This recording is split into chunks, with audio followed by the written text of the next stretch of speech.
What is up, guys? Repeat back with a new video for you, and as you can see from the video description, this is going to be my thoughts on the 1993 E.C.W event, Battle of the Belts. This was the first E.C.W show I could find to review. I'm hoping I sort of work my way through E.C.W from 93 here before it became Extreme Championship Wrestling, up to sort of when they finished, and a couple of things afterwards. But yeah, this is the first one I could find to review, so let's give you a little bit of background information. This was held at the Radisson Hotel, Philadelphia, in front of 670 fans. That's according to what I found online. There doesn't look to be 670 people there, because in all honesty the room itself doesn't look like it could hold 670 people, but it's on the internet, so it's true. But yeah, this was a joint show between Eastern, not quite Extreme yet, Eastern Championship Wrestling, and the W.W.A, which was the World Wrestling Alliance, which was a promotion based out of New Jersey apparently, and later became NWA New Jersey. So the first match was the WWA Junior Heavyweight title, Chris Evans versus Surfer Ray Odyssey. Now I'm not going to give any results away, I'm going to try not to anyway. This was a pretty steady opener, not the best opening match I've ever seen, and I'll be honest, by the time it finished I was like, oh Jesus, please tell me this isn't going to set the tone for the rest of the show, because if it is I don't think I can handle it. So yeah, after this match I was kind of like, what have I let myself in for? So next up we have Bob Ortiz introducing Dennis Coraluzzo, I apologise if I mispronounced that, who co-promoted the show. He cut like a heel promo about his license being on the line in the next match and blah blah blah, and then he introduces Pain and Agony, the Lords of Darkness. They are representing the WWA, and after their entrance, Todd Gordon, who obviously was the E.C.W head honcho, cuts a promo and he introduces the Super Destroyers. Now I believe one of the I'll get into that in a minute. So yeah, this is the E.C.W tag team title, WWA tag team title match, Lords of Darkness, Agony and Pain, like I said, with Tricky Nicky representing the WWA, versus the Super Destroyers, Super Destroyer 1 and Super Destroyer 2, with Hunter Q Robbins III representing E.C.W. Now, the Lords of Pain looked like the Undertaker's druids, carrying axes, and by the time the Super Destroyers get into the ring they just look like midgets. The Super Destroyers are just throwing them around like they are kids, like the rag dolls. Super Destroyers, like I said originally,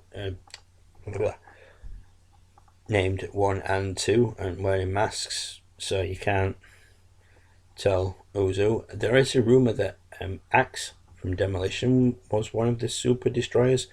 Don't know how true that is. I never thought to really look into that, but I only found out afterwards, so that's on me.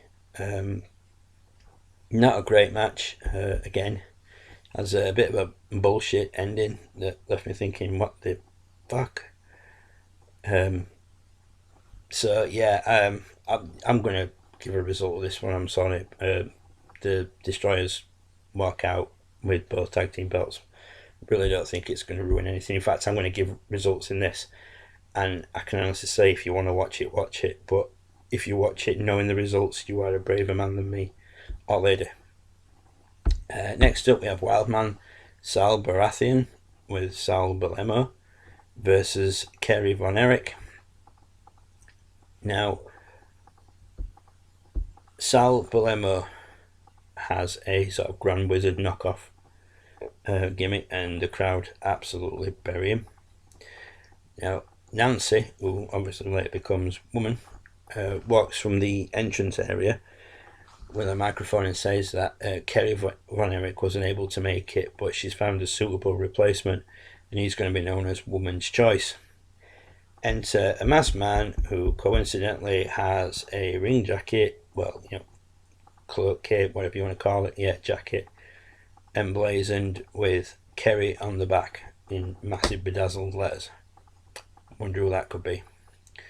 So the scary thing is that like 10 years before this, Kerry was drawing 20,000 with his brothers. 10 years later, he's working third match in a hotel, function suite in front of a few hundred people. So yeah, just goes to show how the mighty fall at times.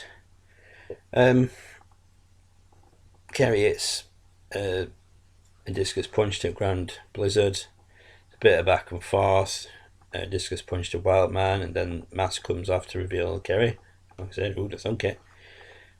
He was still in really good shape at this point, though. Physically, he were still built, but obviously he was in no real state for WWF anymore. Anyway, a bit more back and forth. Kerry giving Wildman plenty of offence. To be fair to him, it was by no means a squash match. Kerry makes the face comeback after he counters an attempted double axe handle with a claw.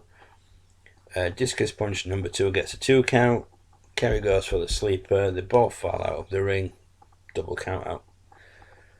And then, just for good measure, Blizzard gets another discus punch. Kerry talks on the microphone a bit. Does a rocker style exit out of the ring. Another shitty ending. Why Kerry didn't get a clean win is beyond me. Surely they must have paid him quite well to be there. I mean, him beating one of their guys is going to be nothing detrimental to him at all. Because Kerry Von Erich's a massive name, but, and as for kicking out of, the discus punch, that to me was just absolute bullshit. It's putting down WWF superstars. I remember it beating Mr. Perfect. It don't get the win here against absolute nobody who would be lucky to get a job as a jobber in WWF. Sadly, it was about 4 months after this that Kerry passed away, so yeah, rest in peace, Kerry Von Erich, and I'm really, really, really hoping I get to see another match with you in it, because I would hate for that to be my last memory. Next up, we have a brass knuckles bull rope match between Tony the Hitman Stetson and Johnny Hotbody. From what I can gather, these are two local wrestlers. It starts off with back and forth. Crowd start chanting "We want blood," and they get some. Not a lot, but they do get some.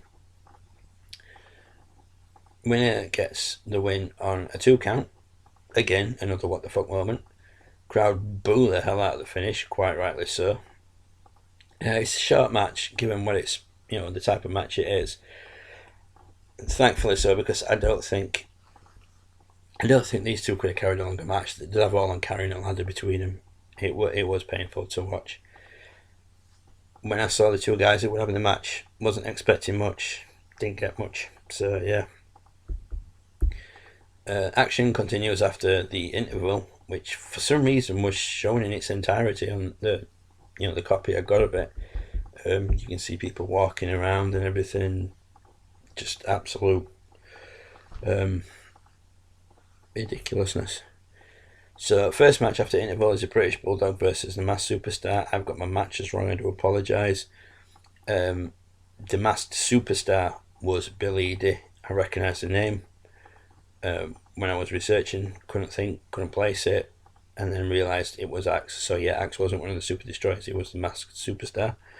So yeah, I made myself look a bit of a prick there, but hey ho. So yeah, Bulldog again, still in good physical shape here. So were Eady, to be fair. But this was a really quick match, I think less than a minute, something. Masked Superstar, 10-15 seconds of offence. Bulldog gets a running power slam, bang, job done. Then Dennis comes out because promo some guy called, this guy called Finnegan, calling him a cheater and telling him he'll use his own ref.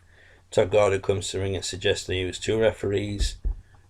Do you smell a ref pump? So this is for the W.W.A. E.C.W. heavyweight title unification match. And it's the Spider representing WWA versus ECW's champion, the Sandman. with Laurie. Little side note, Spider is Glenn Roth of Headbangers infamy. He was Thrasher.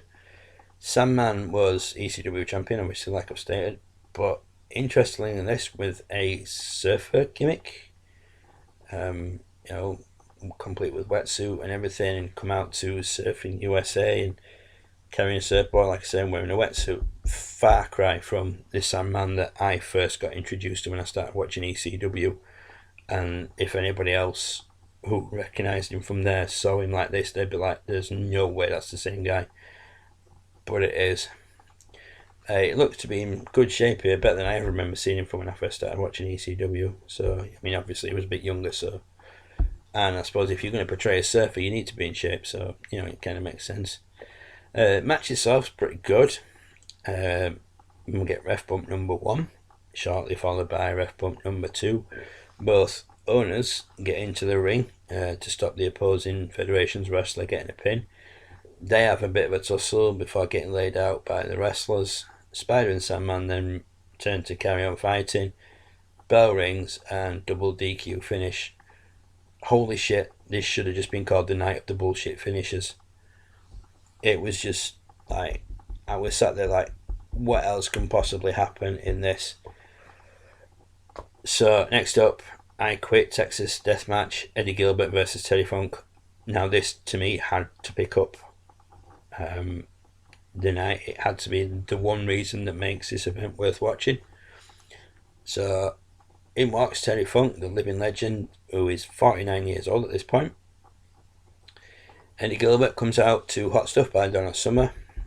It's an I Quit match, so, you know, punches are aplenty and it spills into the crowd. At the time, probably pretty revolutionary, you know, going into the crowd. I can't imagine there were many places in '93 doing it, but obviously nowadays we are totally used to it. First table gets introduced, and you can actually blatantly hear a fan shout, "This is well worth $25. Absolutely shite camera work. Gilbert's yelling for crowd to get out of his way. Terry Funk's in like the 10th minute of his goofy selling and he's bleeding. It's a sloppy DDT on an unset table, and now Gilbert's bleeding. Microphone is called in for Funk to trash talk Gilbert. More stuff happens until Funk starts bashing Gilbert's knee with the wooden steps. Gilbert quits, then denies it like a true heel. Funk sells the beating from the match like absolute death, even in victory. Refuses help as he gets to his feet, and Gilbert's on the house mic giving it "I hate promoters" and all this sort of stuff. They follow the Funk to the back with the cameraman and everybody, and then Dennis is yelling for people to get out, you know, away from the curtains and stuff, as it fades to black. Thank God. Overall, not a great show. Bulldog, Kerry, Axe, Funk and Gilbert could not stop this from being just an absolute shit show. 2-minute bullshit endings, like I mentioned. I mean, although it seems to be a thing that W.W.A has embraced recently, it seems to be their strategy. In all fairness, I think I went too far back to start my E.C.W pay-per-view reviews. I should have maybe just started as it became Extreme Championship Wrestling. But not to worry on. I'm going to soldier on, and I'll be reviewing some more E.C.W. I'm going to try and keep it in order, but if the earlier shows are as abysmal as this, I might have to start mixing it up. But yeah, we'll find out how it goes and we'll take it from there. So yeah, that was Battle of the Belts 1993. Don't go out of your way to watch this event unless you are a die hard. Somebody who's just gone on to ECW and it's like, oh, I want to watch everything from the beginning to when they shut down or went out of business. You just do not go out of your way to watch this pay-per-view. It's terrible. If I had to give it a rating out of 5, I'd give it a 1, and that's purely for the fact that some of the names are on it: Bulldog, Terry Funk, Eddie Gilbert, Kerry Von Erich and all them acts, being on it. But yeah, it's an absolute just a horror show. So yeah, that is my review, my thoughts of ECW Battle of the Belts. Hope you enjoyed the video. If you are brave, by all means go watch it yourselves and let me know what you thought of it. If you enjoyed it, then I've obviously done something wrong. So yeah, but that's it. That's my video done. I'm not going to go on about it because quite frankly I need to get rid of something, watch something to get rid of it from my mind now. So yeah, that'll do it for this video, guys. Keep your eyes peeled for the next one. Like I said, hopefully it'll be better than this one. Until then, take it easy, look after yourselves. Bye for now.